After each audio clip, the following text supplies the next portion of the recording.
Olá, muito boa tarde. Retomamos esta nossa rubrica que regressa um pouco no tempo e revisita essa época anterior à convocação do Concílio Vaticano II.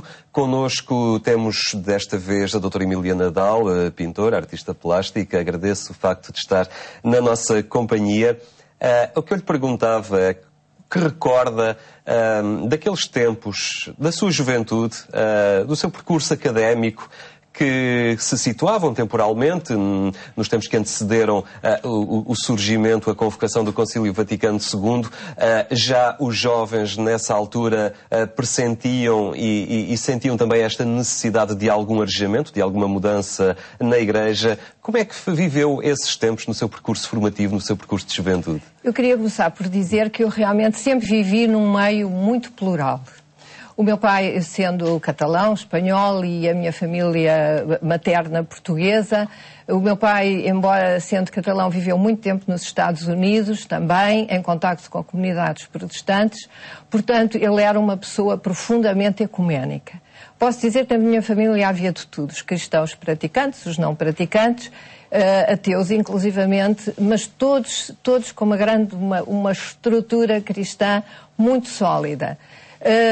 Todos se respeitavam nas suas opções, nas suas formas de viver, e uma coisa muito importante é que em todos eles havia um grande respeito, e não só pelas opiniões dos outros e pela maneira de estar, mas também eram absolutamente contra os rigorismos católicos daquela altura.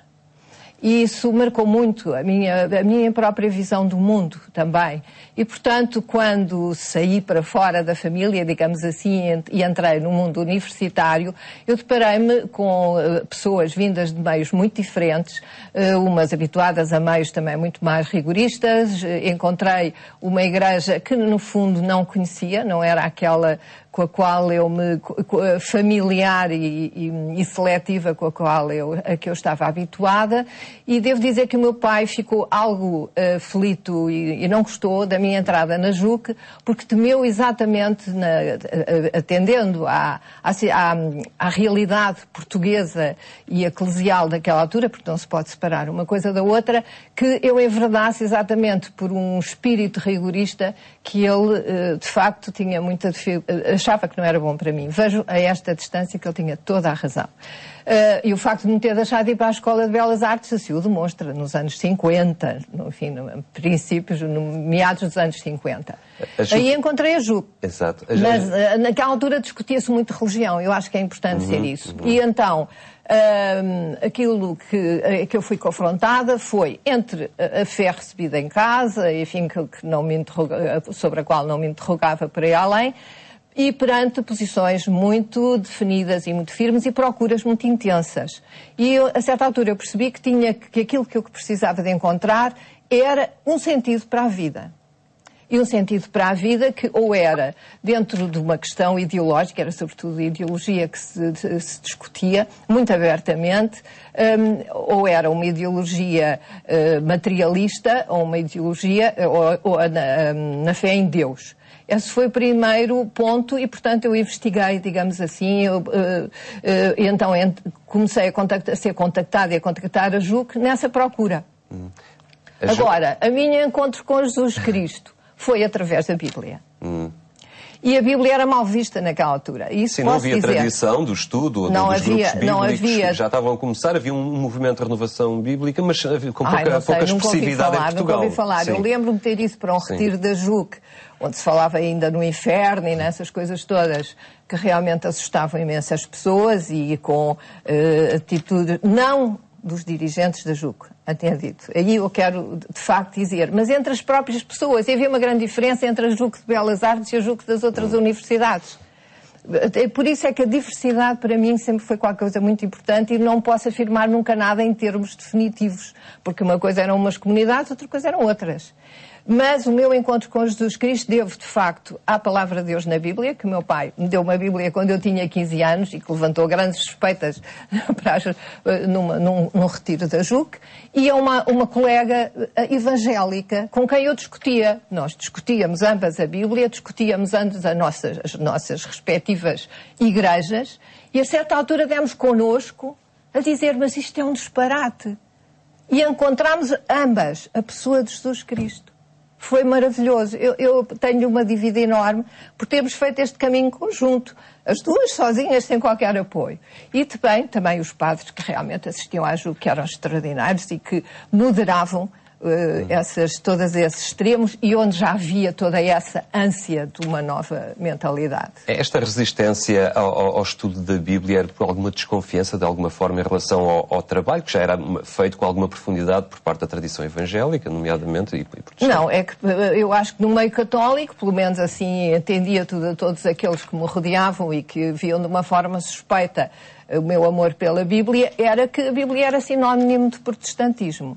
Portanto, os cristãos não podiam ler, os católicos não podiam ler a Bíblia porque o catolicismo era estar em absoluto acordo com aquilo que era estipulado, não se podia levantar questão nenhuma e, portanto, a questão era essa, era a suspeição e o não haver o mínimo de abertura de pensamento das pessoas. E essa ânsia de ter e de lutar pela abertura de pensamento, pela liberdade de pensamento, caracterizava muito as vossas gerações, particularmente em Belas Artes, que é sempre um grupo que aposta sempre muito na linha da vanguarda e da sensibilidade aos novos sinais. Exatamente. Já havia, e eu penso que aquela necessidade de renovação que sentia e que começou depois a ser muito explícita em movimentos que, entretanto, apareceram, como, por exemplo, o Movimento por um Mundo Melhor. Foi aí que eu, de facto, a certa altura vi, já depois da JUC, já estava casada nessa altura, e, portanto, o encontro com o Movimento por um Melhor deu-me uma perspectiva completamente diferente de uma igreja do futuro, daquilo que se preparava. Para além, exatamente como eu disse, desses padres extraordinários que, entretanto, surgiram e sobretudo, com a chegada do Papa João XXIII, não é? Isso foi realmente uma grande mudança. Para a juventude, eram tempos de grandes ideais, não é? As pessoas apostavam e entregavam-se, acreditavam em ideais. Sim, mas isso começou exatamente na Ação Católica. Não pode ser que a juventude fosse muito grande. Eu era aquela única que eu conhecia, assim, com um mínimo de consciência, mas também era o meu meio, não é? Agora, o problema foi esse com a Igreja. O problema foi que na Ação Católica, aquilo que estava por trás da Ação Católica era que nós éramos o braço avançado da hierarquia. Nós íamos onde a hierarquia não podia ir. Havia um excessivo controle, aquilo que fazia... Não era completamente dirigido. Portanto, fazia parte da filosofia dos próprios movimentos. O problema começou quando realmente aquilo que era a vontade e o pensamento da hierarquia em relação às questões sociais e em relação às questões políticas começaram a entrar em conflito com o nosso ver, julgar e agir no terreno. Porque se o ver, julgar e agir implicava ver situações de injustiça que era preciso realmente denunciar. E tudo isso entrava imediatamente em conflito com a hierarquia da época, que não queria ser, digamos, identificada com aquelas posições tão concretas. Mas não era só a hierarquia, era toda uma pleia, talvez ainda fosse o que tinha mais poder, uma comunidade cristã extremamente que vivia dentro de um espírito completamente obscurantista e, sobretudo, que via em tudo o que era justiça social, depois a questão das autodeterminações, a questão da democracia, era comunismo. Era portanto, condenado pela Igreja, eram tudo condenações a esse nível. E aí foi o esvaziamento da JUC e foi um grande sofrimento, porque muita gente achou exatamente depois dessa hecatombe, digamos assim.